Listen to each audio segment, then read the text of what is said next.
Radhe Radhe guys, 30 days mini ব্লগের আজ হচ্ছে ডে 2। সকাল সকাল স্নান সেরে রেডি হচ্ছি ফ্যানটা দোকানে দিতে যাব বলে।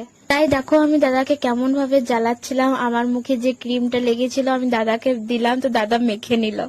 তারপর আমি এই পাতাটা খেয়ে নিলাম। তোমরা কমেন্ট করে জানিও এই পাতাটার নাম কি। তোমরা যে ফ্যানটা দেখতে পাচ্ছ এই ফ্যানটা খারাপ হয়ে গেছে, তো দাদা গাড়িটা বার করে নিল। আমি আর দাদা চলে গেলাম ফ্যানটা সারানোর উদ্দেশ্যে। আমরা যেখানে ফ্যানটা সারাতে দেবো ওই দোকানটা আছে ময়রাতে। তোমরা যে ওই দোকানটা দেখতে পেলে ওই দোকানটা হচ্ছে আমার এই ফ্রেন্ডটার। তোমরা শুধু একবার দেখো জেঠিমা কত কি বানিয়ে রেখেছে আম থেকে। বাড়ি যাওয়ার সময় আমার ফ্রেন্ডটা আমাকে বাই করে দিল। তোমরা হয়তো অনেকে একে চেনো। আসার পথে দেখি রোডে একটা অনেক বড় হাতি দাঁড়িয়ে আছে।